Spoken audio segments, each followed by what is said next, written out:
today about the Teep, also known as the push kick or the foot jab.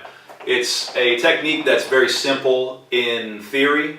In execution and actual practice, it can be a little bit trickier, but we're going to go over the mechanics of it and get you guys up to speed doing your Teeps. First thing we're going to do for our Teep, we're just going to lift this front knee up, straight up where it's at. So when I move my weight to my rear foot, lift this knee up and back, almost like when we're blocking. When we're blocking, it comes a little more out. But when we Teep, it's just going to come up in front of us, up and back down. That's step one. Then step two, right hand's going to stay up, left hand's going to swing down, just like when you roundhouse kick and this hip comes through. But this time, swinging is going to make your hip come forward into your Teep. So you're going to come up, boom, hand's going to stay, left hand swings, and we're going to use our hip to extend our leg forward. When our leg hits our target, it's going to be straight like a battering ram, and our hip's going to be driving that battering ram forward. Boom, and back. So our kick doesn't go up. It's not like this. Our kick goes into our opponent, forward. Our kick goes forward. So we come up, Teep. Our hip drives that battering ram of our leg forward into our target. We're here, up, Teep. If you're going to go offensively from the outside, you can step through, boom, and then same principle. This comes up, stabs, boom, and back. All right, I'm on the outside, I'm going to step through, Teep, boom, and back. It's always coming from your hip, and your leg is always stiff at the point of impact. Remember, when you hit your target, you want it to be the ball of your foot hitting. Okay? Don't make your foot flat, don't hit with your toes, anything like that. You're going to point your toes back towards yourself, like that, and the ball of your foot is going to hit your target. Our Teep is coming right to the bread basket, or if you're taller, you can go to the chest or even to the face with the Teep. Of course, we've also got power side. Don't scrutinize my form too brutally on this video because I'm still dealing with some knee issues until this gets fixed up. So if I Teep with this side, I'm going to come up, yeah, and then I'm going to swing, and this hip's going to come forward into my Teep on this side. Teep and back. If you look at it from the side, you can see my hips driving my Teep forward. Up, Teep, and back. Up, Teep, and down.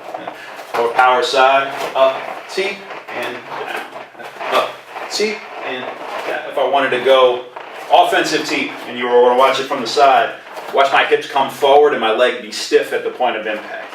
Step forward, Teep, back, back. Step forward, Teep. If you land forward, you land here. On the rear side, on the power leg side, if you step in, right, step in from the outside, step up, Teep, and reset. If you land forward from an offensive Teep with your power side, my favorite thing is to land with your toes pointing out this way so that you can come up into a switch kick with this front side leg.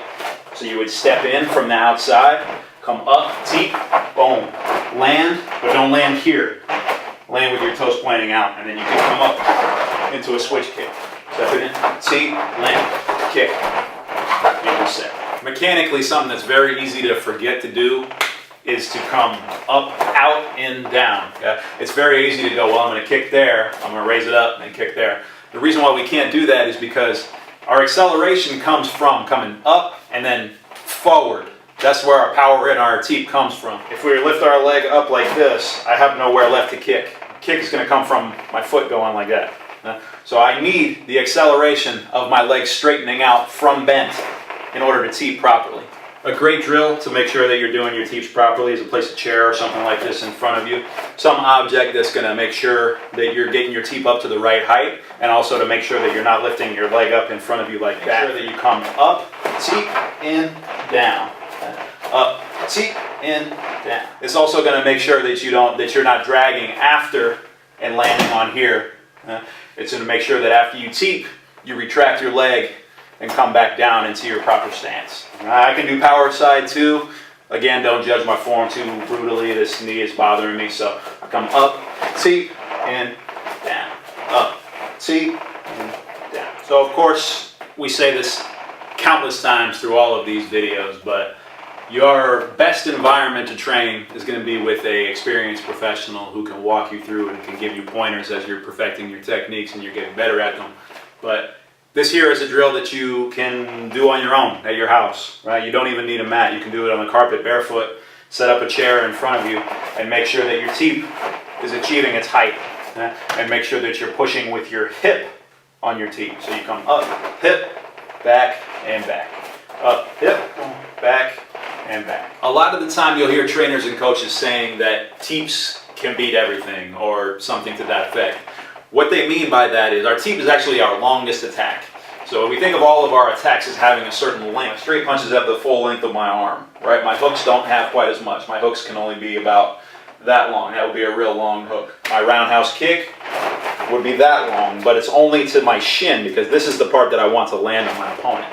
So my roundhouse kick is that long. Just a little longer than my punches. My teep is the full length of my leg plus some hip thrust from where my foot is standing. So from the standpoint of being our longest attack, a teep can actually interrupt any other attacks that your opponent wants to do. So that's why sometimes you'll hear coaches and trainers say something like, teeps beat everything. It doesn't mean that it's the only thing that you need to learn how to do, but it does mean that it can interrupt any other attack that your opponent wants to do. So if they want to come in from the outside and start punching, if you catch them with the teep on the way in, that can interrupt their rhythm and it can make so that they can't reach you. So if I come in and they teep while I'm throwing, my punch is going to be an air ball. Same thing if I come for the kick, they're going to knock me off of my balance base while I'm coming up, and my kick will be an air ball too. So use these teeps. They're good against any opponent, any attack, as long as you do them properly, okay? Don't leave them out there for too long. Don't get in the habit when you're practicing this of leaving it out and coming back, okay? Because your opponent might get hit with one of them, but by the time they see how you do it, if you leave it out there too long, they're going to bait you into throwing it.